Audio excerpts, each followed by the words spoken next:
The brain of a modern human and the brain of a human 100,000 years ago is essentially identical. According to anthropologists, that's not enough biological time to see substantial change. And that means the brain you have in your head today is the same brain that an ancient ancestor had essentially 100,000 years ago. What's changed, though, is the environment, not the brain. We changed the environment, and that has profound implications. That's the world you were designed and evolved to live in, and that may have been more or less what the types of foods you would have had available. This is the environment you live in today, and today we process our food in places that look like this, and we eat diets that often look like this. The way the brain works is it stimulates the body to engage in behavior that favors survival and reproduction. And it was designed for that environment of scarcity. And the way the brain does that is largely neurochemically driven. Dopamine is the chemical associated with pleasure. The more dopamine, the more pleasure. And so it's not surprising there are only two natural behaviors associated with intense dopamine stimulation: food and sex. Food and sex. Food and sex. Unless you happen to be a male human, then it's entirely different. But whether it's food and sex or sex and food, these are the normal natural behaviors that are associated with the stimulation of dopamine, that are associated with the natural pleasure response, which makes sense, because what would happen if you didn't enjoy eating, if there was no reward mechanism? You might forget to do it.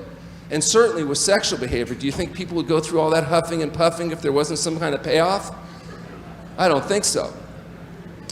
But human beings, being the innovative creatures that we are, we learned a way to short-circuit this system. We found that there were certain chemicals that could artificially stimulate dopamine production in the brain, one of those being alcohol. People drink because they like the way it makes them feel. There are other chemicals as well, including things like cocaine. Cocaine is a fabulously artificial stimulant of dopamine. In fact, it's interesting, and if they quantify the amount of dopamine secreted when you smoke cocaine versus have an orgasm during sex, there's 10 times more dopamine secreted using cocaine than having an orgasm.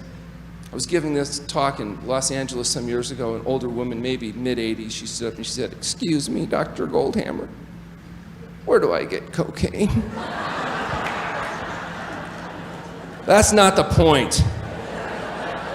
Now, if that was the end of the story, we'd just say, look, drugs are bad, just say no. That would be the end of the story, but it's not, because it turns out there's chemicals that can be added to feed, for example, that will artificially stimulate dopamine production in the brains. For example, if you take mice or rats and give them ad libitum eating, they get to a certain size.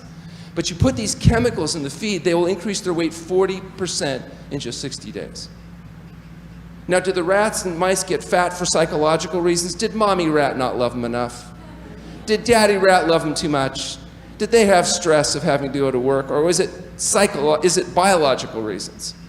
Did they get fat because you artificially stimulate their brain and stimulate more dopamine production so they systematically overeat and become obese? It's clearly biological.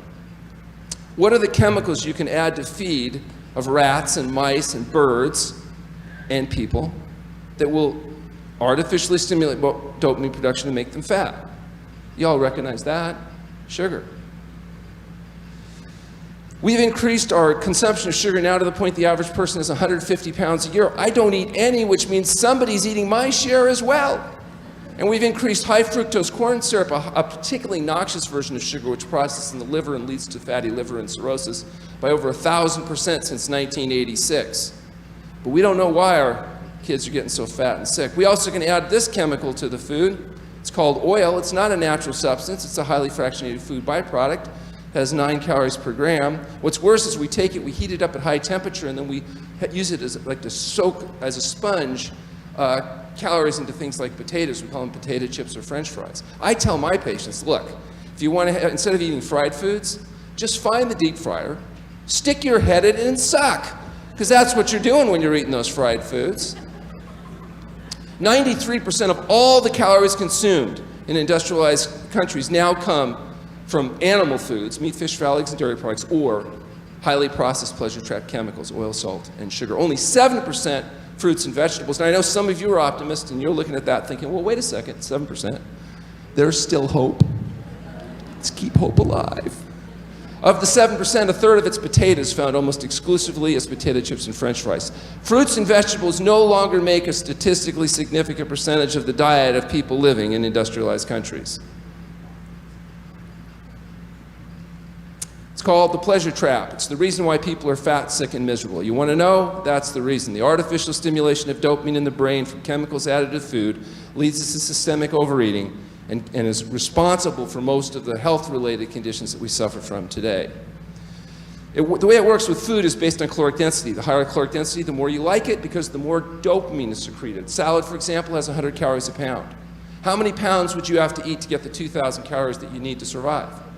20 pounds. Can you eat 20 pounds of salad? If you start at 6 a.m. and don't stop till midnight, you still can't get in 20 pounds, and your brain knows it, and your brain's not stupid.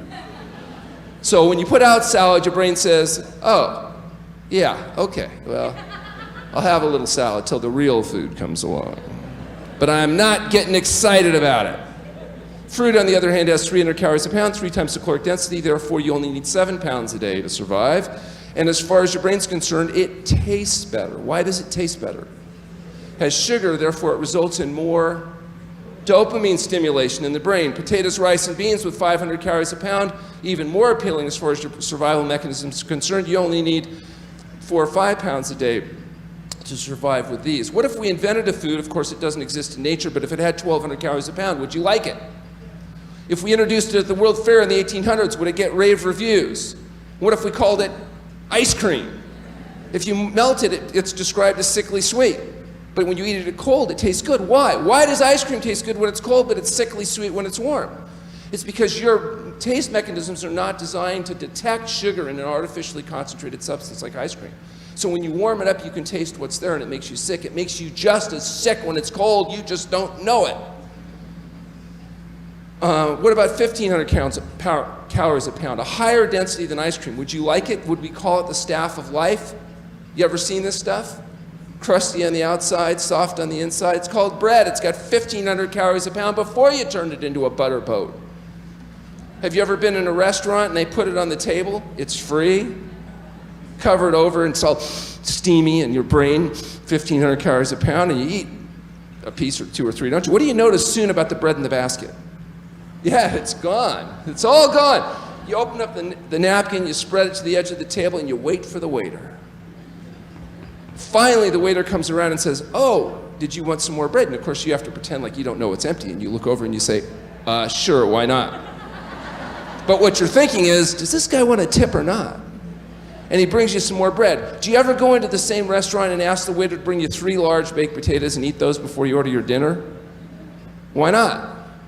Because you'd be too full. Because the human stomach can only handle about 500 calories of potato, but it can handle 1/3 of a stomach is 500 calories of bread. So what do you think you're going to get fatter on easier? Sugar, 1,800 calories a pound. Do you ever go into the restaurant and take 11 of those packets and just... Do you do that? Why not? It's free. What's the problem? Have you ever had one of those? How many teaspoons of sugar in one of those? 11, yeah. Now it's not enough, because now it used to have the 11-ounce, 12-ounce Coke. Now it's the big gulp, the super gulp, the double gulp, the express gulp with free refills, and I swear pretty soon you're going to need a bucket. That's going to be... I think the leading reason for people getting hurt in the future is going to be getting a Coke at 7-Eleven. 25% of all the calories coming from teenagers now come from this sugar, soda pop, the sugar-sweetened beverages. But we don't know why the kids are getting so fat. 2,500 calories a pound chocolate. What tastes better, chocolate or salad? Is that a cultural thing?